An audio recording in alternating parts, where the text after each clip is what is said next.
AJ from T-Break. Ahead of the Zomato cashless payments launch in Dubai, I had a chance to sit down and talk with Rohin Thampi, the CEO of Zomato in the UAE, as well as Harsh Vardhan, the business development head of payments at Zomato. And here's what they have to say.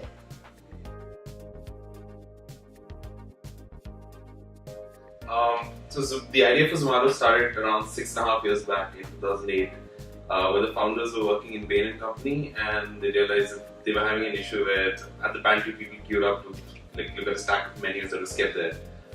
So they thought, why not just scan these menus and put them up on the internet, so everyone in the company can just sit there at computers and have a look at it. So that idea grew into what is now Zomato. So across the globe, it's around 30 million users per month using the website and the application. What about Middle East specifically? The Middle East is close to 3.5 to 4 million every month. A large chunk of which is from Dubai.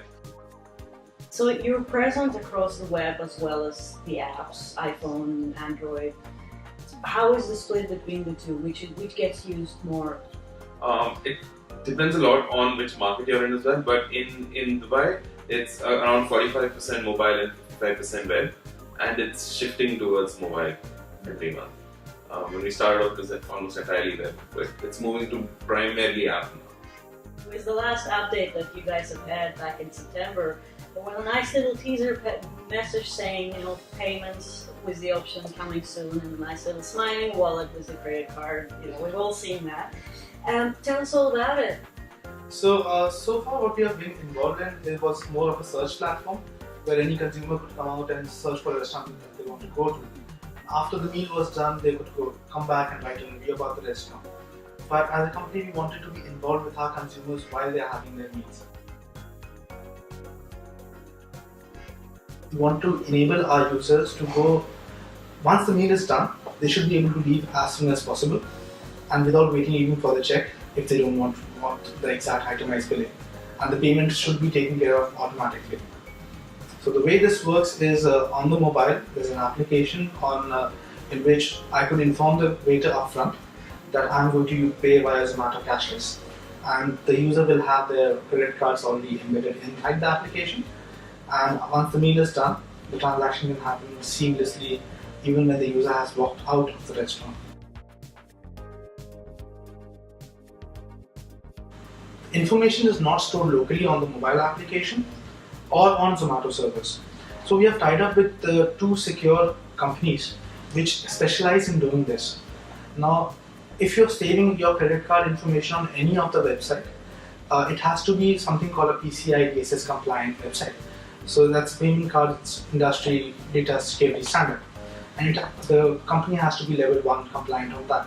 So we have tied up with two companies. One is a vault where we store the credit card information, and one is a payment gateway where the transactions actually happen. So all we have at our own end is a secure token to fetch this information which is stored in the vault, and at the time of the transaction we use this token to fetch that information and send it to the payment gateway for the transaction to happen in an entire compliant format. So for those people who have debit cards, is it going to work with that? Is the cashless system going to work with that, or just the credit card? So currently, with this launch, we're doing only with credit cards, and that's also to do with security. Because with credit cards, we have had a long discussion with payment gateways and the banks. The transaction is much more secure with our platform than the debit cards, and that's why we're going with credit cards only in the first phase. Okay.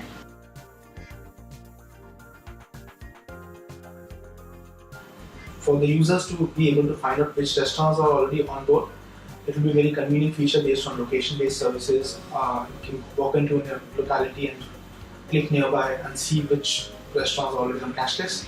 So what about a number? Can you give me a number? How many restaurants? Because there's literally thousands of them around. So where do I go? If I have the app, where do I go that I want to use it? Yeah. So during the launch itself, we are launching with 100 restaurants on board. But that number will keep on changing on a daily basis. What about some of the hurdles that you expect to see with cashless? Well, one of the hurdles that we see is, and that is one of the major benefits of the app itself, is that we are so used to waiting for the check, waiting for the machine to arrive, that doing a dine and dash experience by itself is something that is counterintuitive for most. For example, the time Uber launched as well, that was something that is not, a lot of users not comfortable with it. But I think once they do the first transaction and once they have a certain comfort level over it, they get to experience the application, and its true potential. And I think that's where the turn should happen. What about long-term plans for Zomato as a company as well as Zomato Cashless? You're starting off in Dubai. Where are you heading to next for Cashless? So there are a lot of things that we have planned with this app. This is just the beginning. So a lot of things have been planned on the innovation side, as well as different geographies that we have to go with this application. So when we talk about the transactions, so a lot of different value-added features can be added to the same application, which could mean loyalty points, which could mean if you're loyal to a particular restaurant, the restaurant should benefit and you should benefit out of it as well. So if you drive a loyalty layer to it, if we do a gifting layer to it, for example, if you want to gift a meal to your friends, and any of the participating restaurants which are part of it, you could just use that voucher immediately and you can just use a credit card to give 100 dirham or 500 dirham meal to your friend. So these are the innovations that we're going to drive going forward. Apart from that, immediately after we do the launch in Dubai, we're planning to expand rapidly in other geographies as well. India is one of the base markets that we're looking at. New Zealand is another market that we're looking at.